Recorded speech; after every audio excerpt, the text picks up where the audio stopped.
Hello and welcome to day 82 of Dungeon 23.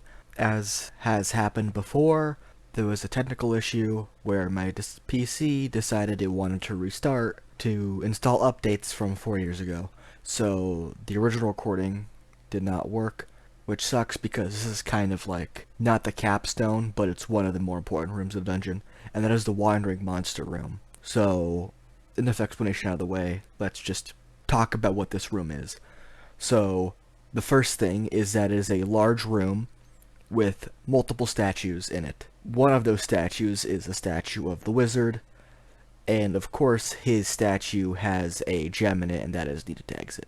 Also, all of these statues are not actually petrified people like the other guy. They're all just regular mundane statues. This chest right here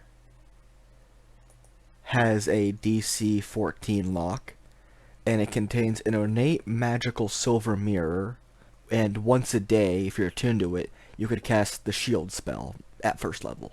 Once used, roll a d12. On a 1, the mirror loses its magical properties. So it's a once a day thing, but it has a chance of just fizzling out and becoming mundane. There is a book of poetry worth 30 gold pieces, which the average book costs about 20 gold pieces, so it's to be more valuable as a treasure item. An ornate hourglass worth 50, which is twice the value of it normally. This is just, again, more treasure, and it also has a utilitarian purpose of it lets you determine how long an hour is without having to take keen mind, or I think maybe druidcraft lets you keep track of time. I don't know.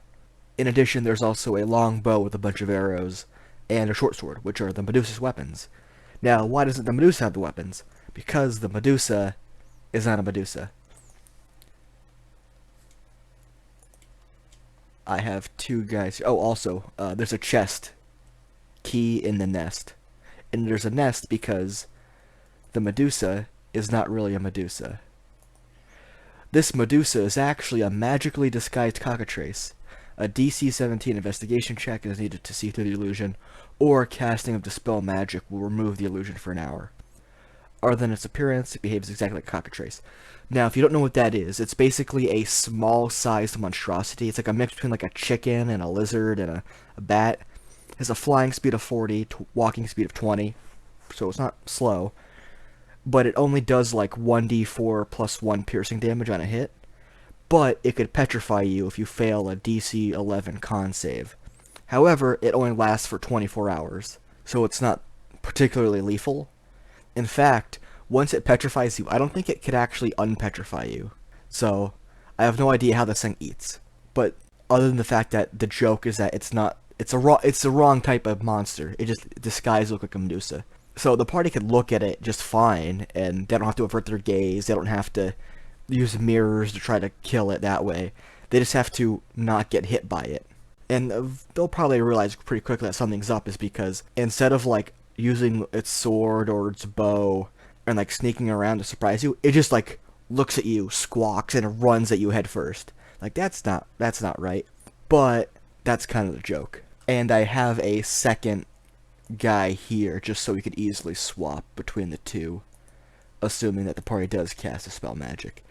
And other than that, same DC, everything. And it does have a wandering monster thing where every 10 minutes roll a d6. On a 1 or a 2, it moves closer to the party. On a 3 to 5, it stays in its current room. And on a 6, it moves away from the party. It moves to a room adjacent to them. Adjacent room that's further away. And that's our wandering monster.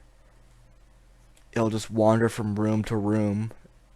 And that's what it does. It may actually end up getting killed by, like, the Dwergar, or maybe even like the dragon if it sees it, if it gets too close. Although it probably won't. It probably has the intelligence to avoid a freaking dragon. But the main purpose of it is to just show that, again, not everything in this dungeon is what it seems to be. And also, later in the dungeon, you're probably going to encounter an actual Medusa. And then you'll be disprepared for it. In that you're not unprepared, it's just that you're prepared in the wrong way. You think it's not going to be a Medusa, when it really is. Although, if they learn their lesson, then they'll know not to trust anything. There's also a little thing where you have to like look at something to investigate it. Like, like look up close to it. So the party may not want to do that to discover that's actually cockatrice.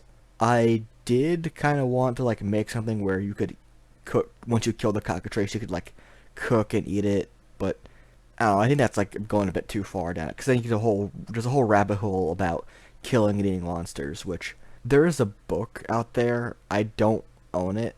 I may want to get it though. That goes into deeper about how monsters can be used. I know Xanathars has a little bit of it, but that's besides the point.